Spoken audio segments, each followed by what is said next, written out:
We also have the division of positive and negative politeness in pragmatics. Let's have a look at it.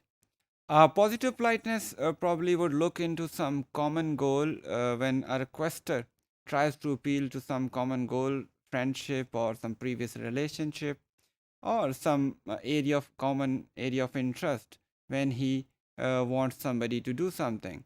He says that in a way that it looks that they have a kind of solidarity between us, the kind of union between us. For example, the statements, how about letting me use your pen? It seems like a frank statement with somebody you know already or you are familiar with. Then, hey buddy, I would appreciate if you would let me use your pen. Again, some kind of familiarity is assumed between the speaker and the listener.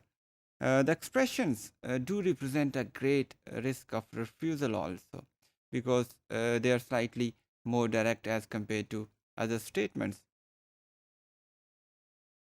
It may be proceeded by, in order to reduce the risk of refusal, such statements, direct statements, may be preceded by some getting to know talk, and that would look more polite also. For example, you could say something to establish some necessary ground or make ground for that thing. And in order to understand this, you might recall some of your talk when you wanted to get something to be done by your parents, and you would start saying things which are relevant to them. For example, if you want them to take you out, you might say, the weather is fine today, daddy. How about going outside? Kind of stuff. You would take initiative in order to create such environment, such solidarity in which your parents would be happy to do what you want them to do. uh, there can be other examples of such getting to know talk. For example, talking to your class fellow or somebody who's sitting beside you, you might say, hi, how's it going?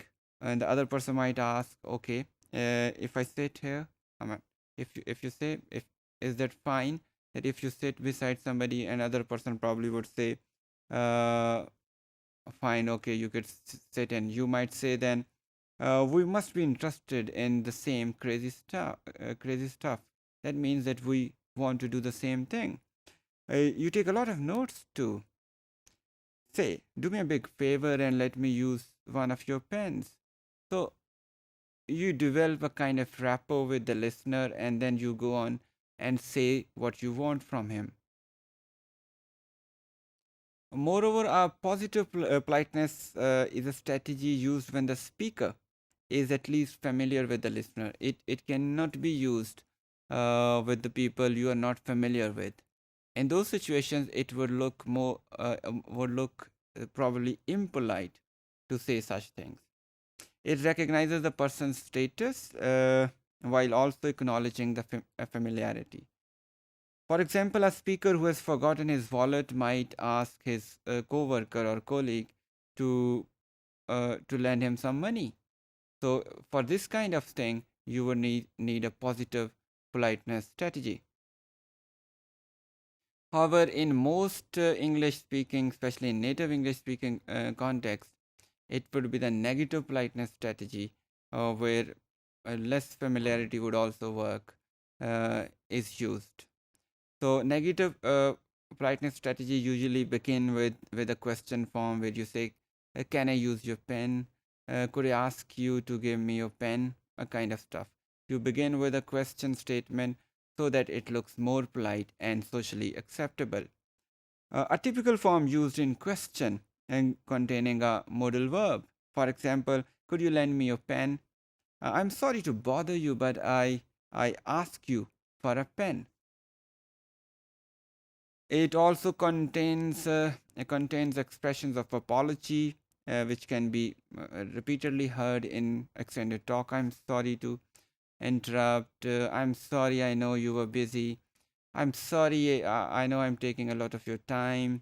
Kind of when you are trying to take somebody's time unnecessarily, you would repeatedly say that, acknowledging that you are infringing on somebody's independence or time. So this would include a negative politeness strategy.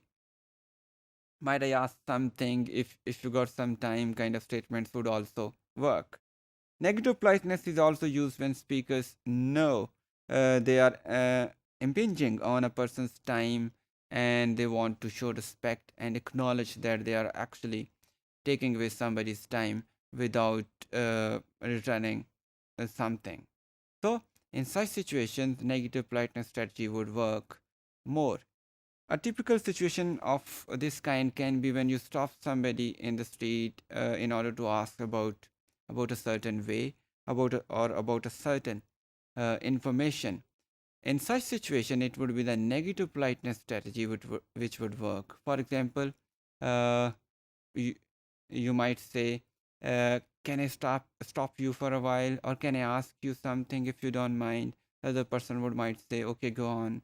You might say, "Can you tell me the way to a certain place?" And if he or she knows, would probably tell you the way. This is how it works. So in such situations, or in most of our conversational situations, probably it is a negative politeness strategy which would work more.